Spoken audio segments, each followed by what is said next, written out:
Today's main thing is navigating through transitions. Last week, I spent time on how difficult transitions are for people, including myself. So we went through the 5 strategies of how to have easier transitions. And so today I have the privilege of having my friend Jennifer come back again. She's co-hosted with me before, but today she's in the guest seat. Jennifer is not only a friend of mine, but she is a licensed counselor for the past 20 years. I know she doesn't appear to be that old. With licensures in both Texas and Georgia. Her primary focus, and that's why she's here today, she deals with supporting women through seasons of healing and transitions, primarily navigating trauma and the significant life transitions that we face. So in addition to all of that, she provides coaching for executives and entrepreneurs, helping them align their personal well-being with their professional success. So Jennifer, I thank you again for joining me. I'm going to look at you. For having me. And so today I want to start off with the concept of transitions. And we mentioned some thoughts recently about why transitions are so difficult. I actually told the audience that I can't even sit through the ends of TV shows. I just got through one yesterday, so I was very, very proud of myself. But normally it takes me a moment just because for me, there's a lot of sadness that happens with transitions. And of course, you know, I'm going through a major transition right now with my life. So I thought we would talk more about the transitions. And thank you for coming to even help me do that transition. She's here helping. And I just want you just to talk a little bit about transitions and women, and then we'll get more personal about any transitions you want to talk about specifically about you and some of the new things that you're doing now with that. So what about transitions in women? Why is it so difficult for us to manage transitions? I think transition is really hard, primarily because we don't know the end. Yeah. So when you're in the midst of something, you kind of know what you're going through, but you don't know what the end of the story is going to be. So the challenge of not knowing how this ends up, like if I already know, like I've got X, Y, and Z, and this will end this way, Right. then I'm okay. But if I'm not quite sure how it's going to end, that uncertainty really makes it difficult because there's anxiety that's attached to not knowing anytime we don't know something. And honestly, that's how our faith grows. I've told you before, I like to see my faith. I don't really like to grow my faith that way. I like to be able to see it. And I say that facetiously, but seriously at the same time, Right. Because I really do like to see it. And if I can't see it, I understand that it is helping to grow my faith, but I can't say I truly appreciate it until it's over. Yeah. So the fear of the unknown, and I'm speaking, we're talking to women, but I'm sure everybody has that fear of the unknown, specifically when it comes to transitions. I mentioned a lot of transitions even a couple weeks ago, but I didn't even mention the good transitions. Like there are good transitions, right? When you have a new baby, when you get married, these are all positive transitions. And you're saying we would probably have the same response? Even in okay, because negative or positive transition is transition. So even good transition, I tell people all the time, part of mental wellness is just being able to navigate. So there's a scale. It's called the Holmes-Rahe scale that you can use to kind of see how many different life transitions you're having and what your risk is for different health concerns. So each event has a point value assigned to it. So it could be getting a new job, it could be having a new baby, it could be loss of a loved one, it could be negative or positive things that are happening in your life that are transitions, and how you handle those will impact your overall physical health because it's impacting your mental health. So there's a whole entire scale, and when people are going through transitions, I'll often walk them through just kind of this scale just to have them be able to physically see how many different things they're going through, because when we're going through things mentally, it's different than when we're going through physically. When you're going through physically, you can see like, okay, this scar is healing or this thing is healing. When you're going through something mental, you don't have a measure specifically to say, okay, I've gotten to this place. Okay, well now I'm in this stage. We talk about stages of the grief and different things like that, but that's not anything that's linear. So we are very linear beings. We like to be able to see and measure.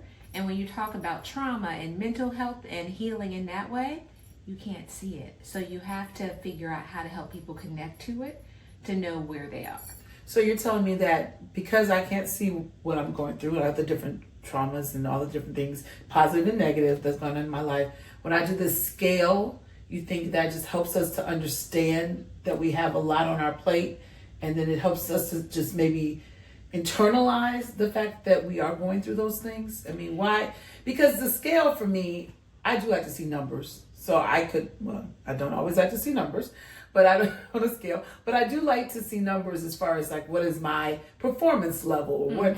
How many steps did I walk today? And so those measures. But this particular scale, if I go too low on the scale, is that good or high? So how does that work? Lower is better. The higher your number is on the scale, it means the more stress events you're having in your life. Gotcha. And because we have stress events, and they're just common, as adults, we have things that stress us out day to day. There may be some small stressors, there may be some big stressors. As we age, we are part of the sandwich generation. So you've got children who may be young children, and they may be adult children, but you've got your aging parents. Right. So you're in between two stressors that can be challenging. While you may enjoy the season of life that you're in, being in that place isn't always great, because even if you have adult children, they have things going on. Yeah. And as your parents age, they become more like teenage children. My father used to always say, like, you'll be once a man, twice a child. And I find some truth in that, because as I've watched my parents get older, I've had to, in some ways, parent them. And it's just a different challenge. It brings a different challenge when you have to take care of your parents in a different way. Because growing up, you see them as like these people, and they're your people. They take care of you. And as they age, you have the privilege of taking care of them. And it's a privilege, but it's also a challenge. So that brings some unique things with it, because you've got work. If you've got young children, your children are in school, and you've got the school schedule and the sports schedule and all the different things that you have in addition to your work schedule. And because we do all these things and we found ways to do them, we often feel like we're doing them well. So the Holmes-Rahe scale lets you see how many different things are contributing to stress in my life that I may not be aware of because I'm doing them all. Okay, so there's an awareness. And then obviously if there's an awareness, then there's a follow-up with maybe some mental health professional or whatever our stress techniques are. Okay, so I'm going to keep going a little further, a little deeper. This is a personal thought for me. When we talk about transitions, some transitions, I would say, are harder than others, but some transitions, as I was talking about before, and almost in a shock to us, that we were not expecting that transition, and we never imagined that transition. And one of those, for me, talking about you specifically, transitions of life between married and divorce. And to me, that's one of the biggest, I don't want to say shock values, but it is, because you had decided that you were going to do something for the rest of your life. And then there's a change for whatever reason. And that shock is jarring for you. That can be an emotional space. I'm speaking as a friend of yours. It can be an emotional space for other people around you. And there's a change, right? So do you want to talk a little bit about that type of change that more traumatic or shocking to our systems? I mentioned the positive things. There can be marriage or new child, but the loss of a loved one suddenly, or the loss of a relationship, marriage suddenly, all of those traumatic things and those shocks. What would you say to people who are going through that? Because I know you currently have gone through that and are going through that, and I see that you've been trying to help some of us out, some people on your Facebook, and then you all have Instagram posts. It's called Divorce Defective. So can you just elaborate a little bit more about how your personal trauma, your personal transitions have helped your professional transitions now? Because to me, it's huge that you are using something that was, you were using something that hurt you to now help others. I think that's amazing. I'm going to say it like that. You're using something that hurt you to now help others. So can you just talk a little bit about that? So that's always important to me. I am a therapist because I feel like there are so many people that are going through different things, and we often don't give space for mental health. We feel like there's almost this kind of get over it and move on no matter what happens. And you have to give space to process and to be able to it may not always be understand what happened, but to give yourself the space to accept it and to be able to figure out how to move on. So when I got to the place of divorce, it wasn't something that I had ever planned. And I've said to you, like, this was not what I planned over 20 years ago. I said from the very beginning, if this is where this is going to end up, I simply don't want to do it. But it got to a point that it was really a necessary ending.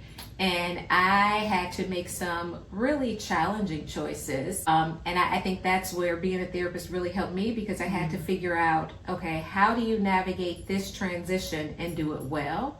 And part of the challenge was there are emotions involved. You talk about a 25-year marriage or 27-year marriage by the time we actually got divorced. That's not easy to unwind. That's not like, oh, I just met him yesterday and now it's over. Right. So there are children involved, even though they're adult children. There's family. There's just so much entanglement that you have to figure out how do you separate that and do it well. So that was one of my goals, to make sure that I did it and did it well, because I wanted my children to know that regardless of where their father and I were, that they still had both of us. So I had to deal with my feelings, and that meant me going into therapy and saying, okay, these are my feelings. I've got to process this part of it. And I made a conscious decision at that time that at the end of the divorce, I wanted to be better and not bitter. Now, there were some things that I could have been very unhappy about. And at this point, I'll say I'm still not happy about them, but I've made a conscious choice that I won't let that impact who I am and who I am in the future. So I've given this part of my life to this marriage. I've given what I could to my children. I've put in things to raise our family. And at the end of the day, I don't think that anybody actually sets out when they get married and say vows to end up divorced. Right. I feel like there are life circumstances and people have their own things going on. And I think we can often point fingers because we want to find something to be the reason and the cause. But at the end of the day, if it's not healthy, it's just not healthy. Whatever the reason is, it's not healthy. That's something that you will have to reconcile. So there were things that I realized I have to reconcile for this. I have to reconcile this for me. Nobody else can reconcile this for me. So I'm entitled to feel what I feel, whether that's anger, whether that's hurt, whatever that is. But I've got to process that because I can't let it impact who I am. So I was very intentional about that. And Divorce Not Defective really came about because there was a part of me growing up in church that felt like, oh my gosh, now you're divorced. Like in all honesty, felt like my name was Hester Prynne and I had a scarlet letter. Like there was something really wrong with me because I made this decision to say, okay, this is not healthy. I need to actually take some action and actually end this. That was difficult because I felt like, where does that align with my faith? Is it okay with God? Will God still love me? Like there were just so many questions and so many things that I had to resolve within myself that I realized other people are going through this. I have the benefit of actually counseling and having had to counsel other people. So I've got some insight that other people may not have because of my clinical training. So I really had to apply that clinical training to myself and begin to say, okay, yes, you're going through this circumstance, but that's not who you are. I decided that doesn't get to define me. So I've been very intentional about, even when I meet people, not saying like, oh, I'm divorced or I'm this, I'm that, because I'm Jennifer. I have been through a divorce. So those are two different things. I don't negate the experience, but I don't allow it to define me either, because that's not who I am. So I want other people to know that you can go through a divorce, you can love God, you can go to church. And I think the message is often mixed at church for divorced people because it almost seems, sometimes it can be overly simplified in trying to uphold the sanctity of marriage. Divorce can be overly simplified. And what I've realized in going through divorce, and I've been guilty as well, of telling people, just stay, you can work everything out. And I've had to come to the conclusion that that's not true. There are some things that you can't work out, and quite often we want to look in the window of other people's marriage and say, from the window, looks like everything is fine. But what I realize is even having perspective as a therapist, I'm only getting certain information. So I don't know what they're living with at home. I know what they tell me. And when I got through the process, I said, you know what? I've got to make sure that other people know that they are fully supported going through this, and that nobody's walking through this alone feeling like there's something wrong with me because my marriage ended in divorce. So I really try to connect people and make sure that people can have those connections and conversations, because I feel like it's a healthy conversation to have. So when I started the process, I realized I need some support going through this. So even before I ever filed, I started actually attending divorce care just to kind of get an idea of what does this process look like? Because it wasn't something that I understood. I knew it was a legal process. I know in theory what it looks like, but I had no idea what it would look like for my life. So I wanted to prepare myself because I knew in some way that it would be hurtful. Like, this is going to be a different challenge because I don't know what to expect. But also, I'm completely tearing the life that I've built over years down and starting over. Yeah. So that's a major challenge. Yeah, and just full transparency for everyone watching tonight, that Jennifer and her ex were both best friends of my husband and I. So we were a friend group for 20 years. So this transition was challenging for her because it is her personal transition, but it also affected the lives of other people. She mentioned her children, her family, her friends. I mean, even some of your friend groups changed and moved around, and trying to figure that and navigate that is a challenge. Now, I want you to answer the question that you just posed. Does God still love me? And your answer was absolutely. Absolutely. God still loves you when you go through a divorce or any challenge like that. Matter of fact, I almost feel like he hugs you even more. Yes. Because he knows that you're in need of him. Right. So I'm glad that those conversations were had. Jennifer, you always seem so poised, and that's beautiful. That's your personality. But I know this was painful.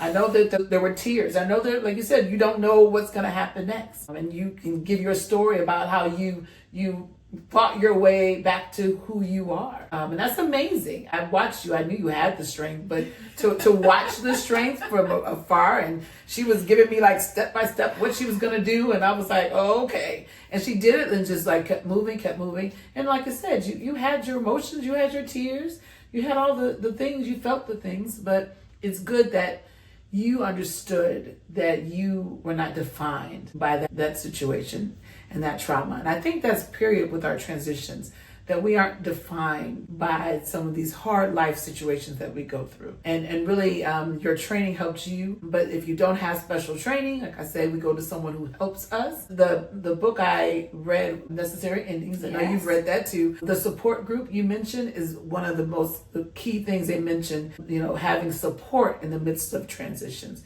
because they're not easy even when it's necessary. Correct. And that is a hard one, that you make a decision that hurts, but it's necessary for your life. That's awesome. And so because you did all of that wonderful stuff, and I do want to ask you just a little bit more about what else you're doing I know you're doing the Divorce Not Defective. You post lots of great posts on that. And so if you want to check that out, Divorce Not Defective. But you're also doing some other things coming up with Soul Healed. I am. Yeah, so I'm going to talk a little bit about those things first, and then I'm going to ask you about your joy, because we've got to put the joy part in there. So I think part of this is your joy. It is. This part is your joy. So can you just tell us a little bit about Soul Healed?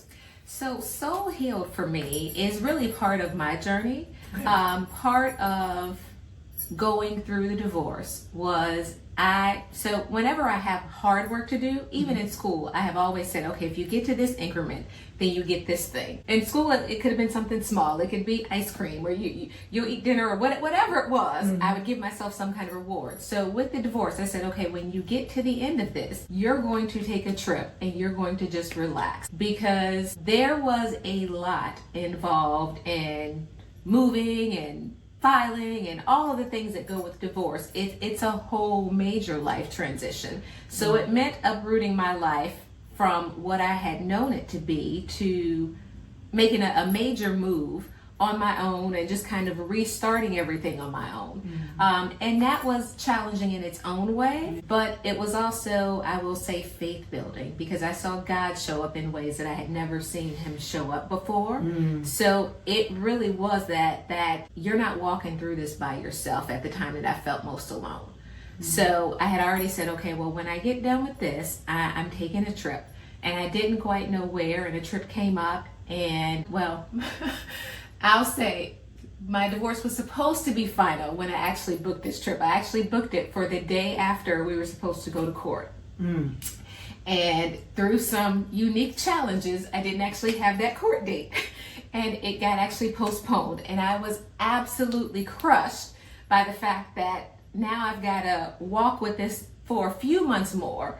It didn't feel like it, to me, it felt like a whole nother year, because I had already been walking through it for a year, and for it to be postponed, I was really devastated, honestly, because I really wanted that chapter to be closed and to be able to move forward just clean and feel like that part is done.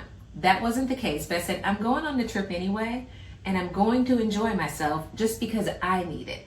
And what I realize is that we are often busy, and as a people, we are busy, we're overstimulated, we are plugged in, we're connected. So this trip for me was all about unplugging and being able to take downtime. So I love travel and I love therapy. So the opportunity to connect those two things, whether it be therapy or coaching, was monumental for me. So I went on this trip with the thought of, okay, I want to do something with this, but I wasn't quite sure what to do with it. And I went on the trip. I went to Cabo, and it was absolutely beautiful. I felt myself relaxed. I went and got a massage on the beach. I went on a yacht cruise. I just did things that I hadn't been doing at home, and I just felt my mind clear. I felt my body clear. And part of going on the trip, preparing for the trip, was really being able to say, you know what? I forgive me for my role in this divorce, but I also forgive him. I completely release him. I'm not carrying this anymore. So when I come back from this trip, it will be there. And when I come home, I will be me, and that will be it. So that was exactly what I did. But it took some work beforehand. It was some journaling and some writing and some different things that went into that. And when I came home, I was free. I was like, I'm not held to this. Yes, I still have the court date to finish, but I'm no longer stressed by any of this because I can't control it. So I realized how helpful that trip was for me, and I want to be able to do that for other people. There are traumas that we carry, and what I realize as a therapist is that we often carry trauma that we ascribe to personality, and we will say, well, I'm just this way. No, you're that way because something happened a long time ago, and you had to build some defenses around that, and you've never had the opportunity to see who you are without that thing.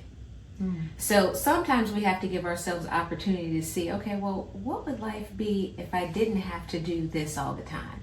And going on vacation sometimes allows you to see, okay, well, what are some other parts of me, and what are things I enjoy when I'm not consistently grinding? So it allows us to meet ourselves and really the best version of ourselves. And you can see the unhealed version of yourself sometimes.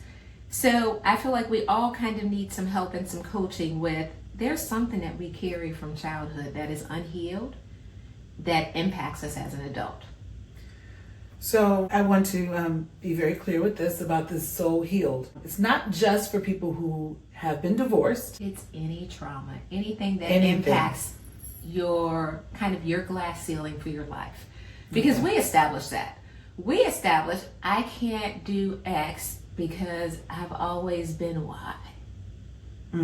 And we will put glass ceilings on ourselves and tell ourselves that we can't do things that we are fully capable of doing, but we'll say that we're not. So I'm trying to get there. I'm getting my money ready. I'm trying to get there. She's been talking about it for a while, and so I'm trying to go. My husband's trying to figure out how he can go too. So married couples can go, single couples, anybody can go. Anybody can who wants to be in a place of healing and to be restored from whatever it is that they're going through. And it's also going to be in a lovely place. Nice place. It will be back in Cabo. So Okay. it is a brand new resort, a Michelin star restaurants. So part of Nice. having all of that is just being able to pamper yourself. So there's a spa there. There's all kind of things there to just kind of relax and have downtime. You've got concierge service, great restaurants, multiple pools. But part of that is really just being able to say, I'm going to unplug. I'm going to be me. And then just process whatever comes up.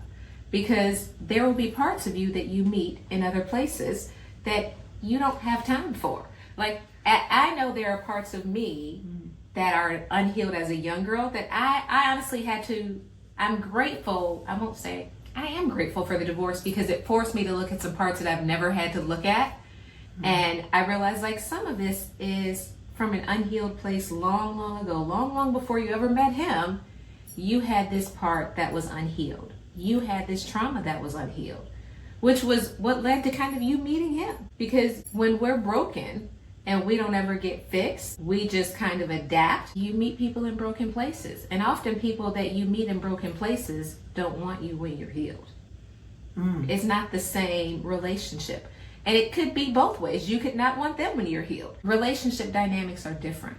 So when you meet a whole person, it's something different than we're two broken people. I've heard people say like, I've met my other half. That's they complete me. Nobody completes you. Like you should already be complete. Right. And often we're not complete, even as adults, because we've got these things that have wounded us that we've never dealt with. And I won't even say that it's our faults, because when we were growing up, therapy wasn't a thing. Yeah. You had to be wealthy. That was not, and it just wasn't something that people were even open to. It was what happens in this house stays in this house. We deal with our own stuff. Yeah. We don't even have problems. We got food. We got this. And when you're Then we pray. exactly a household of faith, That's it. then it's all about praying. But as much as I value prayer, you can have Jesus and therapy. And it's so critical to be able to have both and give people permission to have both. That's good. And to be able to say, I can be a Christian and have faith and yet be depressed. And I was reading the Bible the other day, and I was watching, not watching, but I was, in my mind, I was thinking about Peter walking. And I'm like, Peter's walking on the water. Jesus is right there. None of us have had that opportunity. And he still has some problems. Yeah. You're And I right. said, if Peter can be right there, I can see you, and I'm still sinking. What hope do I have when I can't see you and I'm trying to figure out where you are, where we're going? I don't like this. I don't know how to walk on water. Sure. So I feel much better. And okay, God, I may not be failing. I may be facing the same challenges Peter's facing. I feel like God intentionally put that there for us to be able to see ourselves and be able to see, okay, you know what? He had the benefit of walking with Jesus. Jesus saying, come to me. We hear from God. But it's not the same thing as being right there. So it's just a different faith. And I feel like even all the disciples had their moments of, oh, God, I'm not quite sure about that. So it just helps me to see like, okay, God, you walked with them and you love them anyway. So it helps me to know that God loves me anyway. So that's what I really want people to know when they're going through trauma. And sometimes trauma impacts our self-esteem. We don't see who we are through God's eyes. We see who we are through our trauma. So you said a lot. I'm not going to even say all of the things you said that touched me about the concept of in the midst of watching Peter go toward Jesus. Jesus was physically there, and he still began to sink. So sinking places in your life, that hits me strong. Like you have times when you feel like you're sinking, but in that moment, Jesus didn't let him fall. He was sinking, but Jesus caught him. And so that's encouraging for those of us of faith that believe in that. What I was going to ask about your conference, I'm going to be at this beautiful resort, seeing these gorgeous things. We're also going to have sessions and times to talk about our healing and our self-relief. Is there something else that we should share that people will get from coming? Because there's so many things that are out there. I think yours is significant. I think it is because it deals with not only our trauma, but just in a place of being healed that we don't often talk about. And there are people who may not feel like they've had trauma, but we mentioned before, we're not just talking about trauma that was bad things that have happened. There could be tons of great things that have happened in your life that are still overwhelming. Still a lot. Even the moving we're doing. I mean, that's not a bad thing to move, but yet moving becomes trauma. It becomes a lot of trauma. I'm saying that as my house is slowly being packed and disassembled. And you're right. I'm disassembling my life where I currently am and moving to try to assemble my life at another place. That is emotional. You're severing ties with people that you saw every day that you're not going to see every day anymore. And so all of these things are significant. I think when I looked at your seminar or your healing, I think you call it retreat. I think I really enjoy the concept, not just because I think you're great, but that we're going to be able to do that in a place of beauty. And when we're away from whatever our surroundings are, we do, like you say, we see another side of ourselves. And there's a relaxed side of yourself that comes out, that some of the things you may not even thought to say, you say. And so is there anything else besides the stuff you mentioned that people will get from this conference to say, yes, let's come.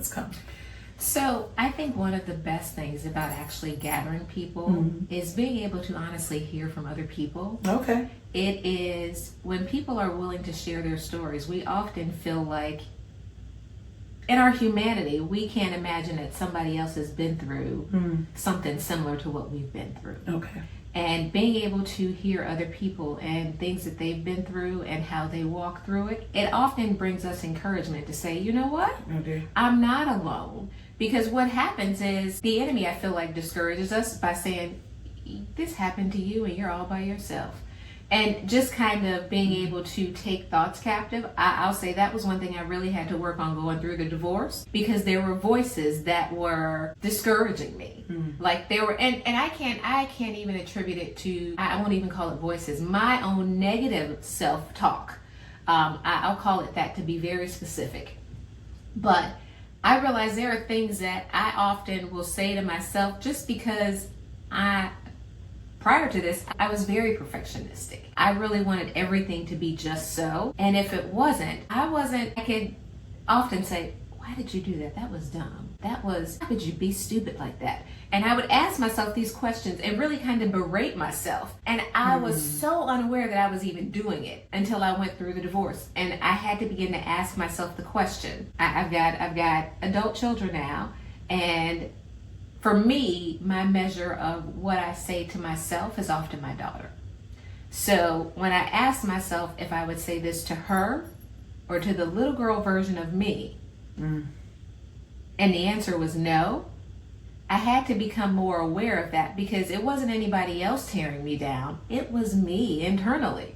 And when you're the problem internally, nobody else can really help you until you say, okay, you know what? I can no longer do that. I've got to stop saying this. And we say it so quickly. We're so quick to berate ourselves and say like, oh my God, that was dumb. And we have to really change our language and change our own verbiage. And I really began to embrace some affirmations. And I had an affirmation that I had every day. I had a routine that I had to really kind of go through, because I was like, God, if I have to walk through this, I need your help and I need some structure to go with this. So I had my therapist, I had my kind of routine, and I had my affirmations. Okay. So I had to really affirm, like, you are this person. You can do this. You will do this. You can get through this. Instead of saying, oh, this is going to be hard. I knew it was going to be hard. But me telling myself it was going to be hard and all of the possible bad things and all of the things that could be, they weren't helpful to me. Like, I could already cry buckets of tears just because of the situation. So I didn't need to live in that and just kind of brew myself in like, oh, this is going to be a terrible thing. I had to really counteract that, because in the midst of it being a terrible thing, I still had to live. So I had to figure out, what is it that I need to do in order to live? This is going to be hard, yes, but you can do hard things. Yeah. So one of the things that I have to help other people do often is reframe. So I had to use that same technique with myself. Catch your thought, reframe it. Yes, it's going to be hard, but you can also do hard things. Let me tack that on there at the end. I can admit that it's hard, but I can also do hard things. That's awesome. I'm going to just ask real quick, and that reframing I mentioned last week on the podcast about you're changing your mindset, you're making more of a positive mindset instead of saying, this is bad, this always happens to me. This is that reframe is so important. It's one of my things. I have to reframe myself a lot. I have to say, nope, not the worst. This is, this can be better, I just want to ask just real quick about joy drops, and I'm going to end with that. What are some things that you would say are your joy drops that you may want to share with someone else? I'm real big on when you're in the midst of a transition or something that is difficult or challenging, for you to find joy, even in the midst of sometimes sorrow or sometimes sadness, sometimes being overwhelmed or having anxiety. What are some things that really bring you joy that you can just share some things? So joy for me has been really family and friends. Really just kind of one of the biggest things I realized, and I know I have a big family, but when I started the process of divorce, I have a picture from Thanksgiving, the very first Thanksgiving after I initially, while we were separated, before I actually filed for the divorce. I actually went to Thanksgiving with my family. We took this big family photo.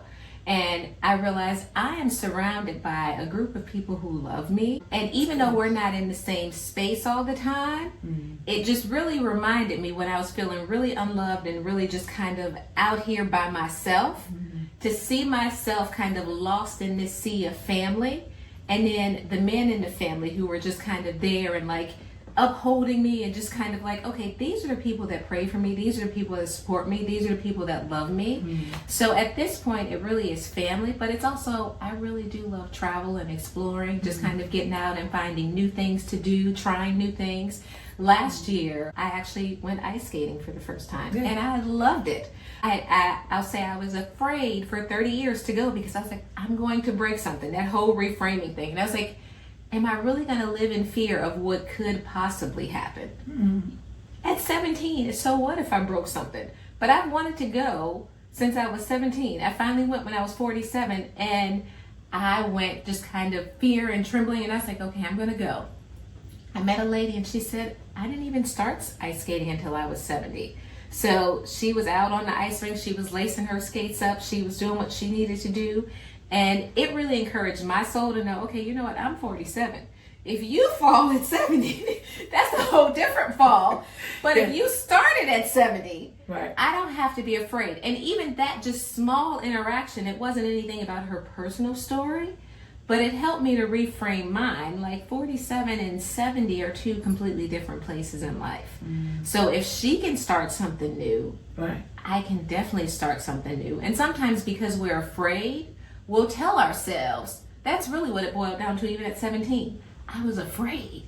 So instead of saying I'm afraid that I may not be able to do it well, or I'm afraid that I may fall, it was like, just don't do it because you could possibly break a bone, or you could do this, or you could do that. Fear will keep us from having experiences that will actually completely change our lives. So I've learned through travel that I enjoy traveling by myself. I enjoy concerts by myself. I enjoy time by myself. So my Sundays are typically kind of Sabbath Sundays, and it's personal time for me. Just quiet time to really unplug and spend some time with myself, plan out my week, and just do the things that I need to get done. So I've learned that I can be content. Life is different. But it's not deficient. And that's part of what Divorce Not Defective is for me, is letting people know that yes, your life has changed, but it's just different. You now get to decide what you want your life to be. Part of being single is that you don't have to negotiate what you want to do. You decide not total freedom. When you decide you're going to do it, you do it. So even for financial conversations, I went to a concert last year that I've been wanting to go to, and I was like, it was nice to be able to go and enjoy myself. And I'm great for taking myself out to dinner. I enjoy my company. So I don't mind going out to dinner by myself. I don't mind scheduling things by myself. It just really helps me to know it's kind of like a me and God time. So I feel like that's part of what Soul Healed is really kind of connecting people to God's creation, but also to other people and to themselves so that they can find those parts and heal them and go back to their own space, healed and whole, so that they're functioning from a place of wholeness instead of brokenness. Thank you.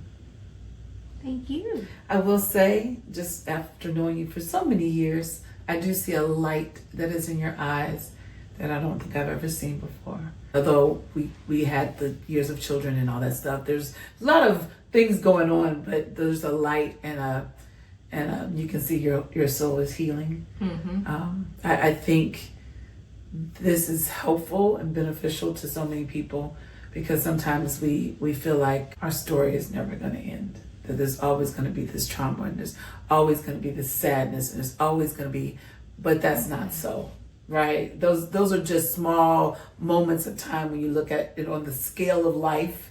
They're small moments of time. They're hard moments, but they're smaller than what we give. We give a whole lot of, I would say, a whole lot of credit to the things that are challenging in our life, and we should take it back, take back our lives.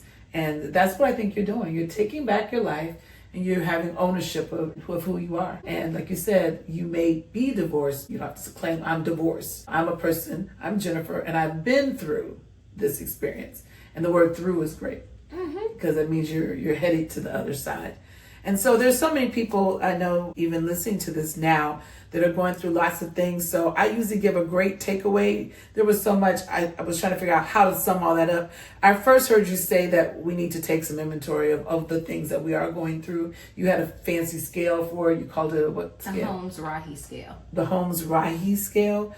If you don't know where to find that, I think a mental health professional would help with that. Some type of group to support you in that transition. She mentioned the divorce group that she was in the middle of that situation. And so that was, again, one of the 5 things we talked about, having a support group, making sure you're aware of what's going on and taking empowerment for that. I feel like there's so much you said that was so helpful. The whole concept of when you're broken already, trying to connect to somebody else is a challenge, and so we need to learn how to heal ourselves. That's why I would say, and I know you're not, but a lot of people rush from one relationship to the next, and they don't take like stock in what happened. Even if it's not divorce or it's just you broke up with someone, just make sure you take stock in who you are, making sure you're whole and you're healthy and you're healed before you go looking for another situation, because you don't want to take all of that brokenness into situations without realizing that it's even there. That's a hard one. And I would say people often don't realize in relationships, they're the common denominator. So if something keeps happening in a relationship, there's something in you that contributes to that. And we will often hold the mirror up to other people because it's easier to say, you know what, I see that on your face, but I've got this big thing on my face that I'm not seeing. So now she just told you, if you're having the same situation happen over and over again, maybe you should look in the mirror. And that's a hard one. That's a hard lesson to learn. I mean, we were talking about friendships even a while back. It's a hard lesson to learn. If you're always encountering something, what about you is bringing that stuff into your life? What's attracting that into your life? So there's so much to say, and there's so much we could talk about. Again, me and Jennifer can have a conversation about hours about healing, because there's a lot in the healing process, and I am fascinated about all of those things. And so when is this event? We didn't mention that before we go. Is this event? November 7th through the 10th. November 7th through the 10th. In Cabo. Yes. So if you can book, it's actually out there. And once you get booked, I would actually recommend booking anything that you want as far as restaurants and different things. Like I said, the resort has lots of restaurants, lots of amenities, concierge service. So it is really all about pampering yourself. I mean, just giving yourself that downtime to really fully breathe and exhale. I think we often don't exhale. We breathe, but we don't exhale. Oh, that's not a thing. We're breathing and exhaling. All right now. So we'll make sure we put that information out there for you as well. So if you're interested in coming to Cabo in November to get your soul healed, and your body relaxed and you can breathe, it'll be exciting. And Jennifer is going to be doing some great things at that conference or retreat. So that's actually it for this episode. I have been sharing with Jennifer for a little while right now. This is it for this episode of Life with Libby Joy. I'm Libby Joy, and thanks for joining in our conversation today. Hey, I would love for you just to send me some suggestions or thoughts or questions. So you can email me at lifewithlibbyjoy@gmail.com. That's lifewithlibbyjoy@gmail.com. And you can just share if you have any thoughts or questions for upcoming podcasts. That would be great. Also, if you'd like to even be a guest on the show, I can do virtual guests, as I often do, or if you're close to me in the area and we set it up, we can meet in a spot and we can connect, because I think there's so many women and so many things going on. I would love to let people know about you. If you're creating something or you're a part of something, please let me know, and I would be happy just to share with you. This is the end of season 1 with Life with Libby Joy. Yay, I think this is episode 15. Wow. And so I am going to take a little bit of a break, and I will see you back in September and for our second season of Life with Libby Joy. Again, please subscribe. Hit the share button. Please subscribe. I appreciate you. And remember to enjoy the journey.